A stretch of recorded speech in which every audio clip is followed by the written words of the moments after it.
Hi friends, അസ്സലാമു അലൈക്കും. നാച്ചൂസ് വീട്ടിലേക്ക് എല്ലാവർക്കും സ്വാഗതം. ഇന്ന് ഞാൻ തയ്യാറാക്കുന്നത് വളരെ സ്പെഷ്യൽ ആയിട്ടുള്ളൊരു ഡ്രിങ്കാണ്. വളരെ കുറഞ്ഞ ചിലവിൽ നമുക്ക് വീട്ടിൽ തയ്യാറാക്കാൻ പറ്റിയ 1-2 ഇൻഗ്രീഡിയൻസ് വെച്ച് തയ്യാറാക്കാവുന്നതാണ്. ആദ്യം തന്നെ നമുക്ക് പാലൊന്ന് അടുപ്പിൽ വെച്ച് കൊടുക്കുക. ഒരു 3 ഗ്ലാസോളം പാലെടുത്തിട്ടുണ്ട്. അതിന് നമുക്ക് ഫ്ലെയിം ഓണാക്കി അടുപ്പിൽ വെച്ച് കൊടുക്കുക. ചെറുതായിട്ട് ചൂടാവുന്ന സമയത്ത് ഇനി നമ്മുടെ കയ്യിലുള്ള സാബുനരി, ചവ്വരി എന്നാണ് നമ്മളിതിനെ പറയുന്നത്. ഇതിനെ ഒന്ന് കുതിർത്തിയെടുത്തിട്ട് നമുക്ക് ഇതിലോട്ടൊന്ന് ചേർത്ത് കൊടുക്കുക.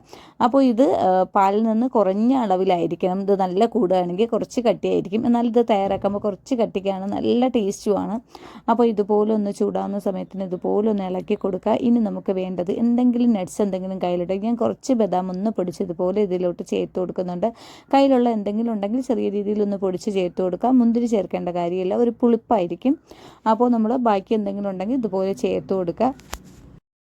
കൂട്ടി വെച്ച് വറ്റിച്ചെടുക്കാതെ ചെറിയ ഫ്ലെയിമിൽ വെച്ച് ഇതുപോലെ ഒന്ന് ഇളക്കി കൊടുക്കുക. ആ സമയത്തിൽ നമ്മുടെ കസ്റ്റാർഡ് പൗഡർ ഉണ്ടെങ്കിൽ 1 ടേബിൾ സ്പൂൺ ഇതിൽ ചേർത്ത് കൊടുക്കാവുന്നതാണ്. കുറച്ച് പാലിൽ മിക്സ് ചെയ്ത് ചേർത്താലും മതിയാകും. അപ്പോൾ ഞാൻ ഇതുപോലെ ചേർക്കുമ്പോൾ ചെറിയൊരു കളർ, മഞ്ഞ കളർ മാത്രമേ കിട്ടുകയുള്ളൂ, ചെറിയൊരു ഫ്ലേവർ ചെറിയ രീതിയിൽ. അല്ലാന്നുണ്ടെങ്കിൽ കലക്കി ഒഴിക്കുകയാണെങ്കിൽ മൊത്തത്തിൽ നല്ലൊരു മഞ്ഞ കളറായിരിക്കും കിട്ടുന്നത്, പിന്നെ ചെറിയൊരു ഫ്ലേവറും ആയിരിക്കും.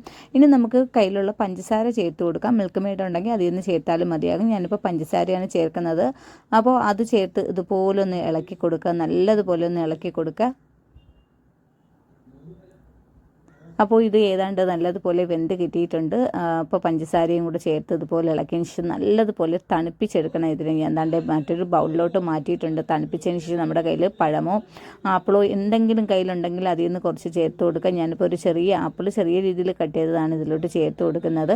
അപ്പോൾ നമുക്ക് പഴമായിരുന്നാലും കുഴപ്പമില്ല, ഇതൊന്നും ചേർക്കാതെയും ഇത് നല്ലതുപോലെ തണുപ്പിച്ച് കഴിക്കാൻ നല്ല ടേസ്റ്റാണ്.